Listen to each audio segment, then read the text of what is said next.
Hello everybody, this is Fernando for the latest Gruesome and Grotesque video.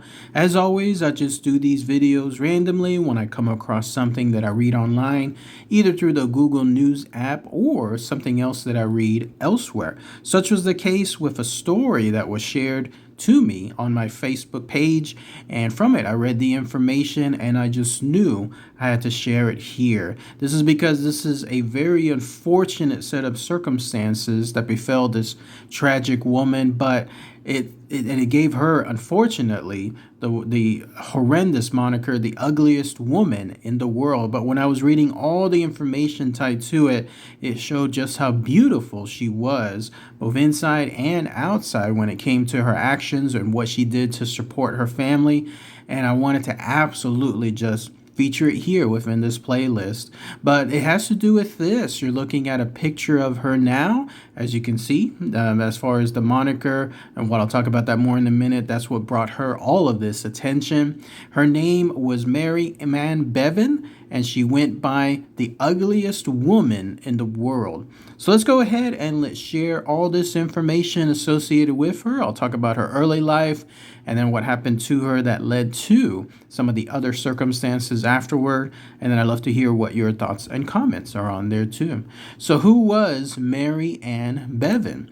Well, she was someone that was born way back on December 20th, 1874, to a large family. I didn't see how many family members there were. I thought I read somewhere that it was 8 in total, but and other ones it doesn't feature it, so not 100% sure. But the key thing was that she was born to a large family there on the east edge of London, and her siblings all throughout her childhood, through her let's say going into her adulthood, everything was perfect. Like there was nothing different, nothing else that stood out. It was just a regular life as is. In fact, as you can see, her younger years, you can see there was a much different look associated with her. And at that point in her life, she eventually became a nurse, 20 years old in 1894. And then afterward, in 1903, she ended up marrying a gentleman by the name of Thomas Bevan, who was a farmer from a nearby area, a county that was called Kent. And for all intents and purposes, they lived a normal, happy, what was described as a fruitful life. They ended up having 2 sons and 2 daughters, also all of them being healthy. I'm mentioning this because what happened next was almost like a 1-2 punch when it came to what befell Mary Ann, and then later on what her choices were to help make things better for herself. So apparently her husband Thomas ended up passing away quite suddenly in 1914. I tried to see what happened, like what befell him. Was it something with an illness? Was it something with the war?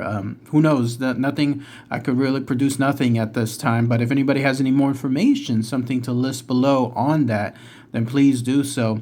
But this left her and her 4 children without anything in terms of support. In fact, she had some kind of small income, something that she was using, I'm guessing, with her nursing career. But otherwise, her having the kind of income that was from before, it was not there. And then also, it didn't seem like she was getting anything else going forward. This is because the next thing that happened to her led to her suffering much when it came to her situation and for her family too. She started developing signs of something called acromegaly. Hope I'm saying that correctly. Acromegaly. This is a disorder that involves the pituitary gland and involves an overproduction of the growth hormone. So if you have that, it causes parts of your body to essentially start growing to abnormal levels. It's apparently quite rare, and even in today's standards, if it's detected early enough, then it can be treated. But back then, we're talking in the early 1900s, one can just imagine how limited the medicine was back then, and especially if you were in Mary Ann's situation where you were just dirt poor at the time, there would be nothing you could do, nothing really at that. So she had that acromegaly happening to her, and it caused her to have her distorted features. Her face and her chin area started to grow. Her nose started to grow as well. Her arms started to also grow to very large status, and then also her feet were noted to be very large. They grew to like a size 11 or so, all while keeping her previous, I guess you could call it petite status, like her petite height and so on.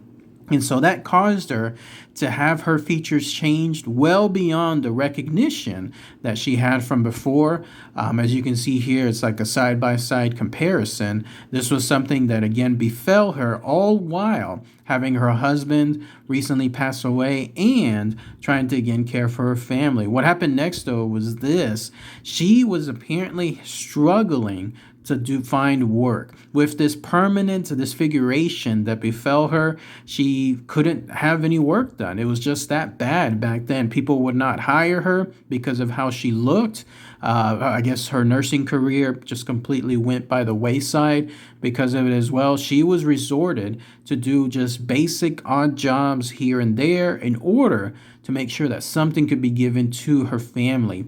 But it was something that occurred on one, if you could even call it that, fateful day. She was there at a location with a farmer, and this was nearby an area that involved a fairground worker of some sort. And it was there that the farmer told her that she was so ugly, she was fit for the what was called the Ugly Woman competition. And so her taking this words not really to harm, although I'm not sure. I mean, obviously something like this happening to someone and having all these people just look at her and then what happens as far as how it's impacting her internally, who knows? But she decided to use that as an opportunity to enter this contest and then see what she can do with it. So she entered that contest. It was called the Homeliest Woman Contest. And I believe there was a picture that was submitted for it as well. And when she did it, she beat 250 competitors. And then from it, that's where she got the moniker, the ugliest woman in the world. Again, can you imagine something like that happening to her? She went from having what was a regular life to all of a sudden losing her husband, losing all of her income, and then having everyone just stare at her and then not having jobs and so on. And so now she had to resort to this. But again, she did this with the attitude that she wanted to make sure that she could provide for her family. This was because during one of her visits to her doctor told her that her condition is only going to grow worse and worse. On top of that, too, besides visually, there's also apparently other risks associated with this condition. It involves sleep apnea and then also kidney disorders and then also cardiovascular disease. So she was put in this position where she had to do something again for the sake of her children. So she won that contest. And then afterward, in 1920, she saw an advertisement there in a London newspaper. And in it, it was pretty succinct. The advertisement said, "Wanted ugliest woman." And it was actually from a British agent for Barnum and Bailey Circus. So this was the world famous circus that was actively promoting this kind of stuff. And so they wanted to see who would respond. And so she did, and she ended up winning that as well. In fact, the ad said, "Wanted ugliest woman, nothing repulsive, maimed or disfigured, good pay guaranteed, and long engagement for successful applicants. Send a recent photograph." So once they saw her, she was immediately quote unquote hired, and then that's where she was sent off. This was something where apparently the way it worked was she would go at certain times of the year, and it would be either most of the year and then having, I guess, time off for a couple of months and then coming back to the U.S. because this was primarily in the United States. In fact, it was starting over there at Coney Island's Dreamland Amusement Park, and then going throughout the rest of the country, and then she would just continue that cycle. But yeah, she would go over there, and then she was there along with other sideshow acts, including Lionel, the lion-faced man, Zip the Pinhead, and then also the Tattooed Lady. But she immediately became Mary Ann Bevin, again with the moniker the world's ugliest woman, one of the most visited attractions there within everywhere she went. Like basically wherever this show was going, town to town, she became one of their most prolific figures. And so she was there. She was able to, I guess, showcase herself. People would come up and then they would see her. And again, they would almost either I guess, smile at her, and then others would almost treat her in a humiliating manner. But either way, though, she in turn, quote unquote, smiled mechanically and also offered picture postcards, which you're looking at here. I was reading somewhere that she was selling these, I guess what would be today's equivalent of $12 each. And so this was again her way of making sure that she would be paid by the circus and also have this extra money coming in from the sale of these postcards. And it worked. She was able to get a very healthy amount of money. One area I was reading said that she earned $20,000 around that time, which in today's dollars is about 1.6 million. And then in another area, I was reading that she had earned what would be the equivalent of about 500,000. So give or take one of those two. But she used, again, the Ringling Brothers and Barnum and Bailey show to travel around, do so for most of the year, get some rest, and then come back and start it all over. And she was able to do that pretty much for the rest of her life. In fact, as it turns out, she created some friends there from the crowds and then also from the performers. And it turns out she ended up falling in love or having a romance with a giraffe keeper that was there as well, a guy by the name of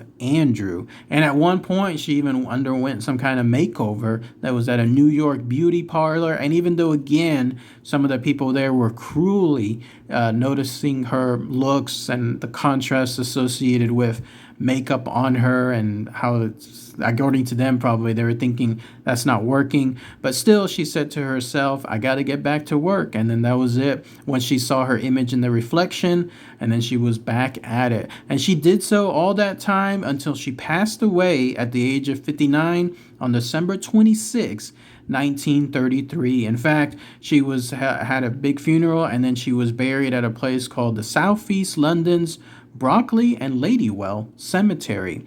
And so there it is. That's the tragic story associated with Mary Ann Bevin, the ugliest woman in the world. Again, one of the unfortunate monikers that was given to her. But I hope it highlighted how this woman, both beautiful inside and out, how she was able to turn around and use what fell on her to make sure that she could support her family, which, by the way, she was able to do so. I forgot to mention that too. Her family, the money that she made, she was able to send it abroad and have her kids go to boarding schools. And so she was able to truly take care of them. One last bit of info, though. I read it on one other site, but I couldn't read it anywhere else. So take this with a grain of salt. But it turns out that if this information is true, some of that money or all of that money that she made, she ended up either losing it on some investments or also because she would entertain lots of people when she was away. Remember, I was mentioning earlier that she would do the cycle of being on the road for these shows and then coming back home and then resting for a little while. Couple of months. If you read this information and it's true, apparently she was someone that got lonely. Like she was someone that wanted to make up for the exciting lifestyle associated with traveling with that circus. And so she would hold these lavish parties and they would cost a lot of money. So apparently she lost a lot of her money, both on investments and on these entertainment parties that she had. But again, I've only found that on one website, so I'm not 100% sure. But otherwise, the rest of the information, I found it on multiple sources, and it goes to show that she had a very fulfilling life up until passing away and then being able to come back to a funeral and then going to the cemetery there. One last thing, too. Her story remained pretty much in the background up until the early 2000s. Hallmark decided to use her image on some cards. These cards were apparently linked to some show, a blind date, if I'm not mistaken. And so that caused a little bit of an uproar because of the linkage. Like it was saying dates, blind dates, and then here you are using something involving her image for it. And I imagine it was taken in a mocking or in a negative manner. So that caused a little bit of an uproar. Those cards were discontinued, but it brought her information back to the forefront. If it wasn't for that, her information may have been lost in time, or very few people would have known about her. But otherwise, that little bit of circumstances caused her name and her image to come back to life, so to speak. And so now she's more popular than ever when it comes to people knowing her. And even now, to this day, just the other day when I saw that information on Facebook, I just had to share it here. And now I'm sure that y'all are going to share it with others out there too. But let me know what you guys and gals think about this tragic story all around. But again, beautiful person inside and out that used that set of circumstances to make things better. Marianne Bevin, the ugliest woman in the world. If anybody has any more info that I might have missed, then please post those comments below. All right, everybody. Thanks again as always. Take care. Bye.